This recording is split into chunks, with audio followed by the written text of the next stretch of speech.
that, you know, that I used to love when I was younger, still do, I guess, where their first album was amazing, and then their second album was like not as good, and their third album was horrible, right?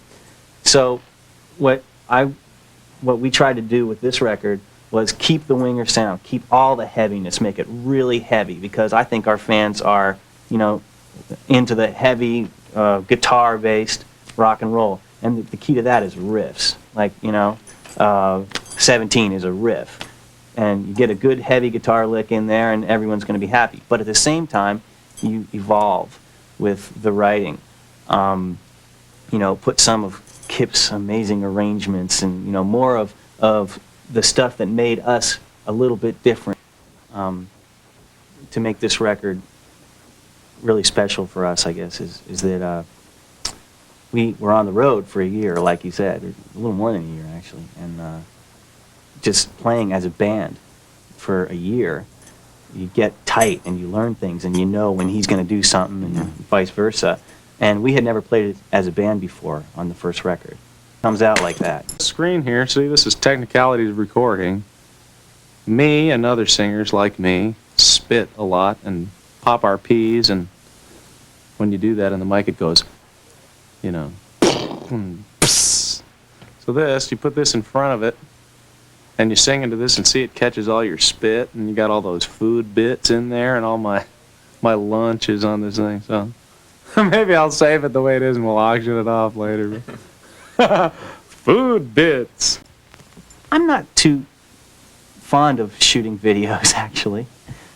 You know, just the act of shooting a video. I like when it's done and I get to watch it and everything, but shooting it, you know, when you shoot a video, you lip sync, okay? You lip sync. You do. Okay, a lot of people think, well, aren't they really playing? No, you're not really playing. You're lip syncing. And you're lip syncing 100,000 times. You'd have to do take 1, take 2, take 3, take 4, and, you know, you're just dancing around and getting into it.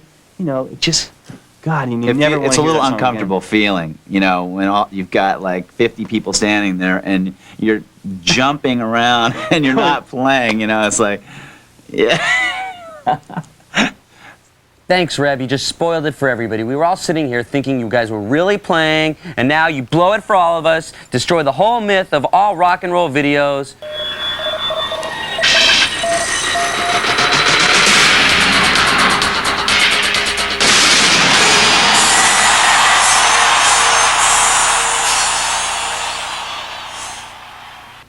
A song called In the Day We'll Never See, which is a song, the chorus is in the day we'll never see the rising sun. It's setting in the day we'll never see. And that's kind of like my idea of how we're kind of ruining the planet with all of our, you know, trash and the ozone layer and all that kind of stuff. But it mentions that kind of stuff, but I'm trying not to be preachy about it, you know, because I always hated it when rock and roll, you know, a guy would take his rock and roll and go, okay, now I'm going to give you a message.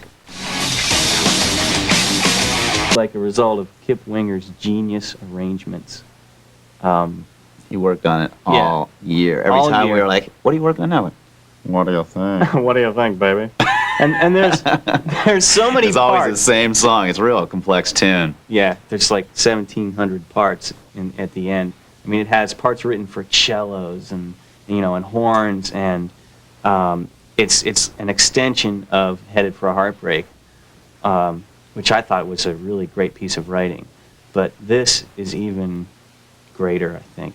Just, I mean, every time I listen to it, I'm like, God.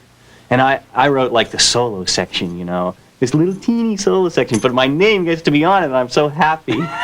Because everyone's going to think that I wrote the whole thing, and he spent a year on it, and I spent about 5 minutes. Well, you just blew that. I cut all the bass tracks to this album in 2 days. Because I was really well rehearsed, and I just came in and did a couple takes on each song. And I had been playing all year, so I was so much better than I was last year, it was a joke. And with the vocals, to me, vocals are what will totally make or break an album. So we've been taking a lot of time on the vocals. I think I've sung 15 days straight now, so, and I'm still working on it. So, you know, you fix this and fix that, and But again, the vocals this time won't be so overdubbed. I think I was tripled on the last album or something. And this album will be, you know, one vocal and maybe a double here or there, something like that. So you take more time on your vocals. He's being like really brutally honest, isn't he? They're telling us like all the secrets and all the other things, which is pretty cool. Remember, that album comes out the 24th of this month.